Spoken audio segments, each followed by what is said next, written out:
जय श्री राधे भक्तों। ब्राह्मण कुल में जन्म लेने के बाद भी भगवान परशुराम में क्षत्रियों के गुण थे। ऐसा क्यों था, इसकी कथा हम आपके लिए आज यहाँ पर लेकर आए हैं। तो चलिए शुरू करते हैं। ये कहानी तब की है जब कन्नौज नामक नगर में गाधी नाम के एक राजा राज्य करते थे। उनकी एक पुत्री थी जिसका नाम था सत्यवती। सत्यवती बहुत ही सुंदर और गुड़ी कन्या थी। राजा गाधी ने अपनी पुत्री सत्यवती का विवाह भृगु ऋषि के पुत्र भृगुनंदन ऋषि के साथ कर दिया। विवाह के बाद जब भृगुनंदन ऋषि अपनी पत्नी सत्यवती के साथ अपने पिता भृगु ऋषि का आशीर्वाद लेने पहुँचे, तब भृगु ऋषि ने अपनी पुत्रवधू को आशीर्वाद दिया और उनसे वर मांगने को कहा। इस पर सत्यवती ने उनसे अपने माता के लिए एक पुत्र का वरदान मांगा। उन्होंने अपनी पुत्रवधू सत्यवती और उसकी माँ दोनों को पुत्र होने का वरदान दिया। भृगु ऋषि ने सत्यवती को 2 फल दिए और कहा कि जब तुम और तुम्हारी माता ऋतु स्नान कर चुकी हो, तब तुम्हारी माँ पुत्र की इच्छा लेकर पीपल का आलिंगन करे और तुम उसी कामना को लेकर गूलर का आलिंगन करना। इसके बाद मेरे द्वारा दिए गए इन फलों को बहुत ही सावधानी के साथ सेवन कर लेना।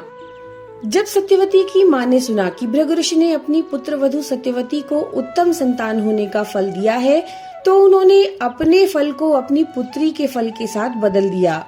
इस प्रकार सत्यवती ने अज्ञानवश अपनी माता वाले फल का सेवन कर लिया।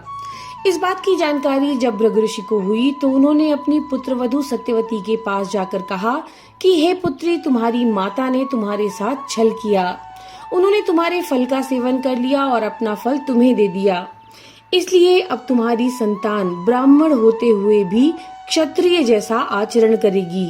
तुम्हारी माता की संतान क्षत्रिय होकर भी ब्राह्मण जैसा आचरण करेगी। इससे परेशान होकर के सत्यवती ने अपने ससुर भृगु ऋषि से निवेदन किया कि आप आशीर्वाद दें कि मेरा पुत्र ब्राह्मण का ही आचरण करे, भले ही मेरा पौत्र क्षत्रिय जैसा आचरण करे। भृगु ऋषि ने उनकी ये विनती स्वीकार कर ली। कुछ समय के बाद सत्यवती के गर्भ से महर्षि जमदग्नि का जन्म हुआ। जमदग्नि बहुत तेजस्वी थे। बड़े होने पर उनका विवाह प्रसेनजित की कन्या रेणुका के साथ हुआ।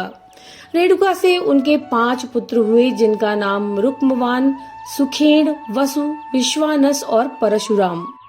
तो भक्तों, इस प्रकार भृगु ऋषि के कथनानुसार परशुराम जी का जन्म तो ब्राह्मण कुल में हुआ, लेकिन उनके सभी गुण स्वभाव क्षत्रियों जैसे रहे। हम आशा करते हैं ये कहानी आपके लिए रुचिकर होगी। नमो नारायण।